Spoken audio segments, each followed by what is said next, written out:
నందమూరి తారక రామారావు గారు ఏమనేవారు?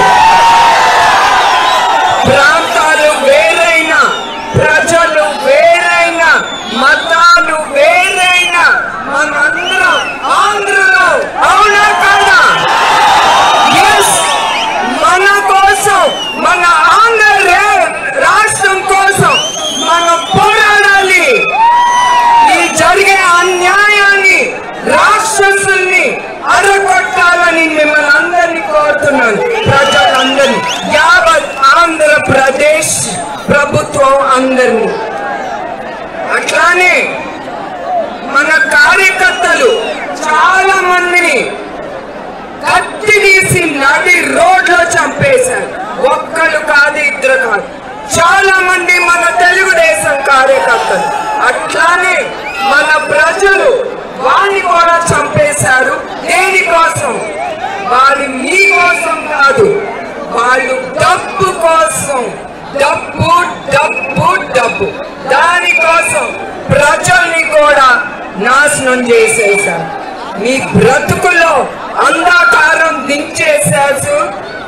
రాక్షస పాలన తీసుకొచ్చారు. రాక్షసులు ఏం చేసేవారు? ప్రజల్ని పీక్కునేవారు. అట్లాంటిది ఇప్పుడు ఈ రాక్షస ప్రభుత్వం వచ్చి ప్రజలందరినీ పీక్కునేంటాను. అది మీరు గుర్తుంచుకోవాలి. అట్లానే మనందరం ఒకటి, ఎవ్వరూ మనందరినీ విడదీయలేరు. అవునా కాదా? మనందరం ఒకటే. మనందరం చెయ్యి చెయ్యి కలిపి మనందరం అందరినీ ఎదుర్కొని, దెయ్యాన్ని భూతాన్ని ఎదుర్కొని ముందుకెళ్దాం. మన ప్రభుత్వాన్ని తీసుకొద్దాం. దానికి మీరు సిద్ధమా? మే 13న మనము కురుక్షేత్రాన్ని ఎదుర్కోబోతున్నాం. అవునా కాదా? దానికి ఆయుధం ఏంటి? మీ ఓటు. అది చాలా ముఖ్యమైనది.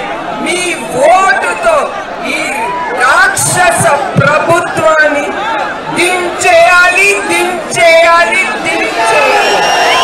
తర్వాత ఈ ప్రభుత్వాన్ని దించేయాలి, దించేయాలి. అదే మనందరం ధైర్యం చేసి ఎవరు ఎదురొచ్చినా మన సైకిల్ తీసుకుని ముందుకెళ్ళి, ఎవరెదురొచ్చినా వారిని ఎదుర్కొని ముందుకెళ్ళి మన ఓటేద్దాం. మనం వెనక్కి తిరిగేదే లేదు. మళ్ళీ మీకు ఒకసారి గుర్తు చేస్తున్నాను, మన టీడీపీ, జనసేన, బీజేపీ